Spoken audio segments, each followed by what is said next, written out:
నేను కొట్లాడేదే పేదవర్గాల కోసం కదా. అరే నాకు టికెట్ రాలేదు నిజమే, కనీసం మాదిగా అనే వాళ్ళు 70 లక్షల మంది 80 లక్షల మంది మాదిగలు ఉంటే వాళ్ళకి ఎవరికి టికెట్ ఇవ్వలేదంటే ఎంత ధైర్యం ఉండాలి. అంటే మా వాళ్లకు చైతన్యం లేదనుకునే కదా ఆయన చేసే పని. ఇది చాలా బాధాకరం. చాలా మనోవేదన చెందిన చాలా కూడా గెలవటము ఓడటం పక్కన పెట్టాం. అధికార పార్టీలనే కదా ఎవరైనా గెలిచేది అనుకుంటారు కదా ఎవరైనా. అసలు లీడర్ ఎట్లా ఉండాలి. నేను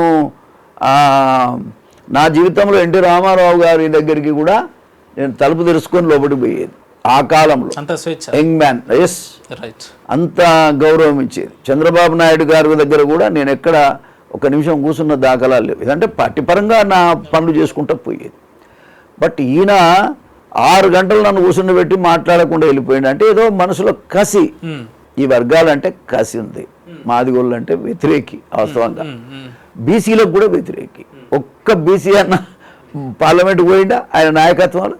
ఎందుకు పోలేదు అంటే అతనికి వినండి, 11 రాష్ట్రంలో 11 జనరల్ సీట్లు ఉంటే, అంటే ఎస్సీ ఎస్టీలు బోంగా 11 ఉంటే 11లలో 7 మంది 8 మంది రెడ్లకే ఇచ్చుకునే ఆయన మనుషులకు. అది కూడా పేదరెడ్డి కాదు. ఒక్క నిమిషం అమ్మ, అది కూడా పేదరెడ్లకు కాదు.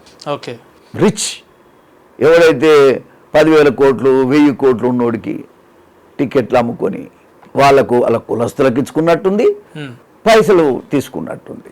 డబ్బుల కోసం చేసినటువంటి వ్యవహారం. ఇది బాధాకరం కదా. కాబట్టి నాలాంటి వాడిని 6 గంటలు కూర్చుని పెట్టి మాట్లాడకుండా ఉండొచ్చా? ఇది న్యాయమేనా? ప్రజాస్వామ్యంలో ఇది పద్ధతేనా? నేను 30 ఏళ్ళు ఎమ్మెల్యేనే చేసిన. రేవంత్ రెడ్డి గారు పుట్టక ముందే నేను ఎమ్మెల్యే, ఒక మాట చెప్పాలంటే రాజకీయంగా. అటువంటప్పుడు మరి ఇది ఎంతవరకు న్యాయం ఇది? అందుకని ఇవాళ ప్రజలు పార్లమెంట్ ఎన్నికల్లో నా ఒక్కనికి కాదు, మా ఒక్క జాతికే కాదు, అన్ని జాతులకు వాతలు పెట్టాడు. కాబట్టి అందరు కలిసి వాత పెడితేనే 8 సీట్లకు పడిపోయింది కాంగ్రెస్ పార్టీ. పాపం సోనియా గాంధీ, రాహుల్ గాంధీ ప్రధానమంత్రి కావాలని కోరుకున్నటువంటి వాళ్ళకి ఎంత ఉత్తేజంగా ఇక్కడ అంటే ఒక్క ఓల్డ్ సిటీ తప్ప 17కు 16 సీట్లకు రావాల్సిన సీట్లే ఇవి. ఇదేం పెద్ద పని కాదు.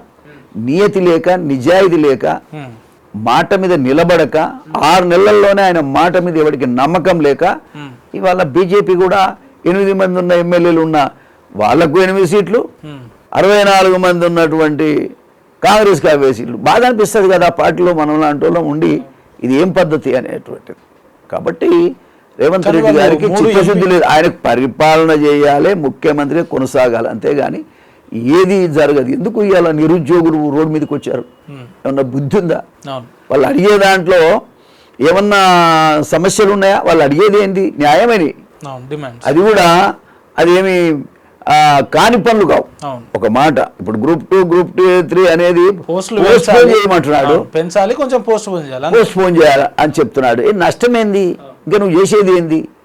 నేను నిరుద్యోగులంతా ఎగబడి కేసీఆర్ను తన్నాలంటివి, కొట్టాలంటివి. మరి నేను చేయరా? ఇప్పుడు నువ్వు చేస్తున్నది ఏంది?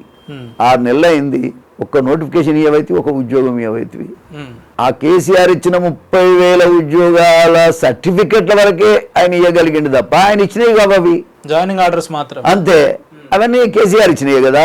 ఏ మాట కామాటే ఒప్పుకుంటున్నారా సార్? ఆ 30,000 కేసీఆర్ గారు ఇచ్చిన ఉద్యోగాలు ఎవడు ఒప్పుకునేది ఏందా? అందరికి రాష్ట్రంలో తెలియదా? ఆ ఉద్యోగాలు తీసుకుంటారు, అందరూ చదువుకున్న వాళ్ళే కదా, వాళ్ళకి తెలియదా? ముఖ్యమంత్రి గారు అట్లా అంటలేదు, మేమే ఇచ్చినాం అధికారంలోకి వచ్చిన తర్వాత. అది బుద్ధి లేని మాట.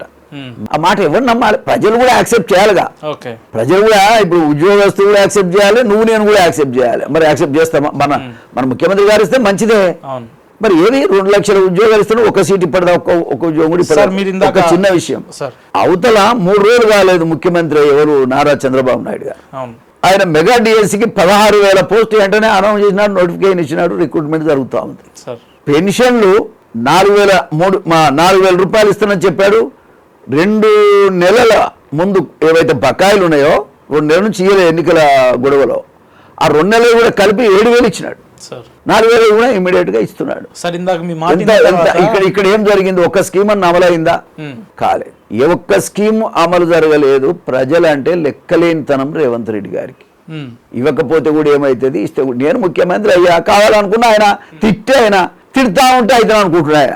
అది ఇప్పుడు వచ్చిన సావు. ఒక రాష్ట్ర ముఖ్యమంత్రి అంటే